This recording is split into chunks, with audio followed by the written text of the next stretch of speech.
Tenemos libre albedrío. Hace décadas, un neurocientífico estadounidense llamado Benjamin Libet intentó comprobar esto. Los experimentos que realizó causaron una enorme sensación en aquella época, y aún hoy continúan los debates entre los neurocientíficos sobre este tema. Entonces, ¿qué fue exactamente lo que hizo Libet? Libet realizó un experimento extremadamente sencillo. A los participantes del experimento se les pidió que presionaran un botón por su propia voluntad. Utilizando un reloj preciso, se les indicó que registraran el momento en que decidían presionar el botón.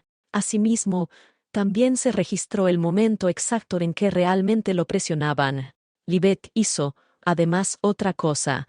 Colocó sondas sobre la cabeza de los participantes para medir determinadas señales eléctricas dentro de sus cerebros.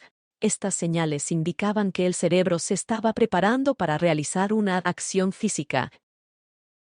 Naturalmente, debía existir un pequeño intervalo de tiempo entre el momento en que uno decide presionar el botón y el momento en que realmente lo hace.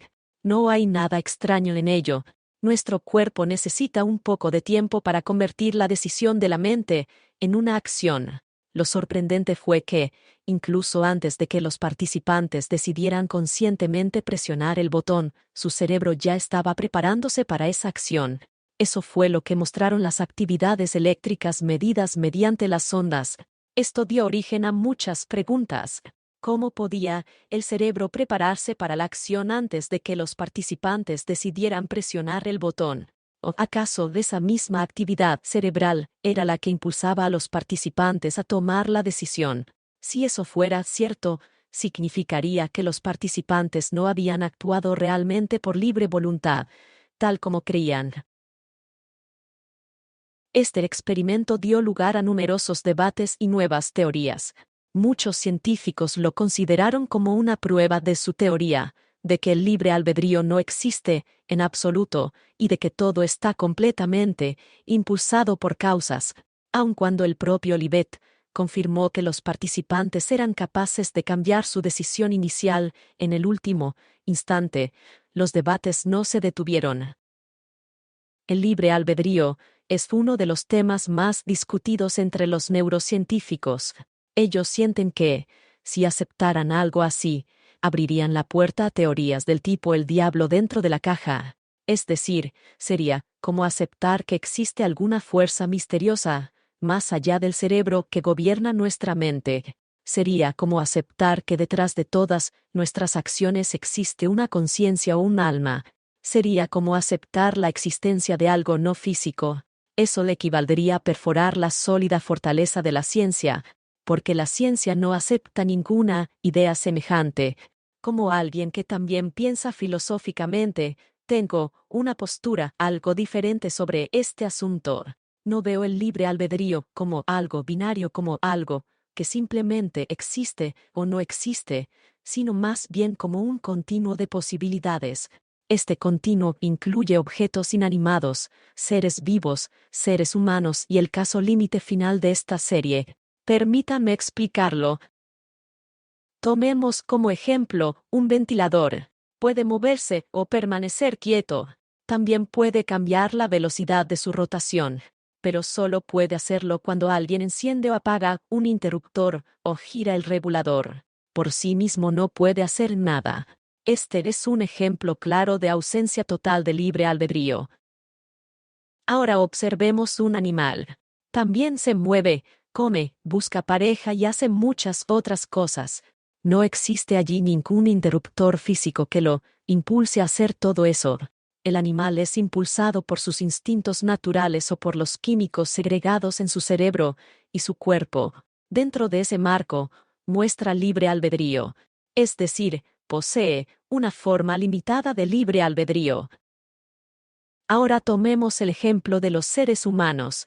Aunque muchos de nosotros seguimos siendo impulsados por instintos, también somos capaces de elevarnos por encima de ellos y actuar de acuerdo con nuestra propia voluntad.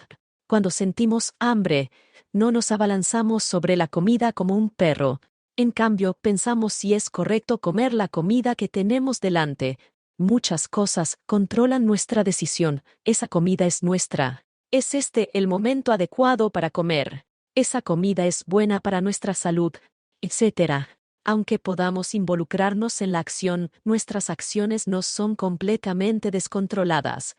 Están reguladas por nuestro sentido moral, nuestra responsabilidad social, nuestra preocupación por la salud y muchas otras cosas. Por lo tanto, aunque poseemos libre albedrío, también poseemos autocontrol.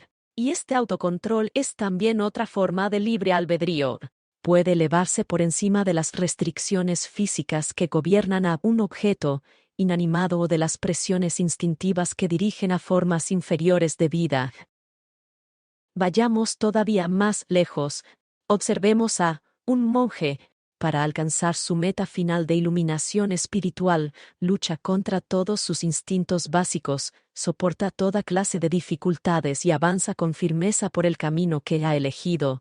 Él también está mostrando libre albedrío, ¿no es así?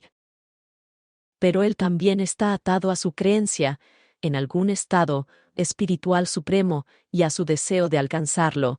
Por lo tanto, sus decisiones tampoco son completamente libres. Detrás de ellas también existe una causa.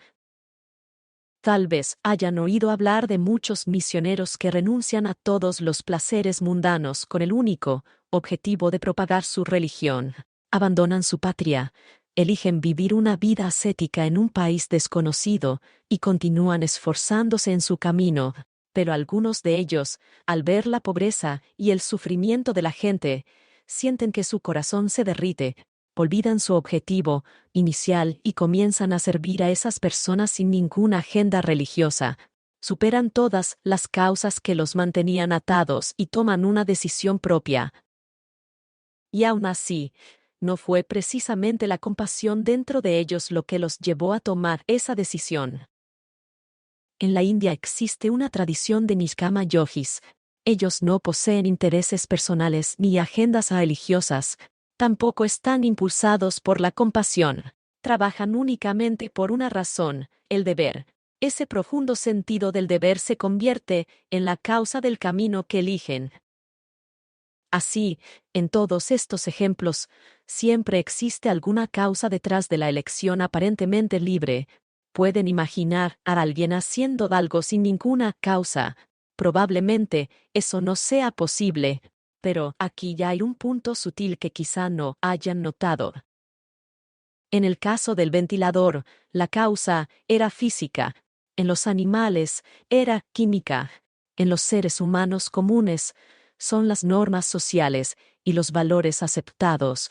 En quienes siguen el camino espiritual, es su firme creencia.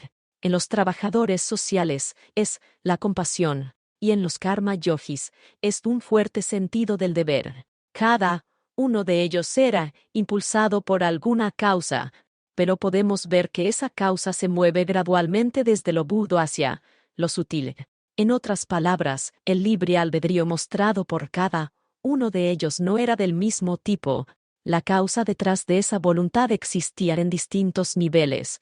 Parecen acercarse gradualmente al límite de un libre albedrío completamente libre, aunque ninguno llegue realmente a alcanzarlo. Por lo tanto, el libre albedrío no es un binario de existe o no existe, es un amplio espectro de libertad. El libre albedrío de quienes se encuentran en los niveles inferiores de este espectro es más limitado que el de quienes están en niveles superiores. Y aún así, todos ellos muestran libre albedrío, en distintos grados. Sí, visto de esa manera, ninguno de nosotros posee un libre albedrío completamente absoluto, porque todos funcionamos dentro del marco de la causalidad. Dentro de ese marco, todos poseemos ciertamente libre albedrío, aunque dentro de un ámbito limitado. Solo cambia el nivel. Si existiera un límite final para este espectro de libre albedrío, ¿cómo sería? Quienquiera que exista en ese límite tendría que estar libre de la causalidad. Actuaría sin ninguna causa. Mostraría un libre albedrío completamente ilimitado. La filosofía india imagina tal posibilidad. Las Upanishads lo llaman Atman, aquello que está libre de las cadenas de la causalidad. Solo algo así podría poseer un libre albedrío completo. En lenguaje común, la gente religiosa lo llaman Dios. En la Biblia, Dios dice hágase la luz sin ninguna causa previa, y la luz aparece. Ese mismo principio, en las Upanishads, dice que yo me vuelva muchos y se convierte en el mundo, en los seres vivos y en toda multiplicidad. Solo un ser así, si realmente existe, podría estar lleno de un libre albedrío absoluto. El libre albedrío de todos los demás es limitado. A medida que evolucionamos, lo único que ocurre es que los límites de esa libertad se expanden. Ese libre albedrío no puede demostrarse mediante unas pocas sondas simples, solo puede descubrirse mediante la visión interior.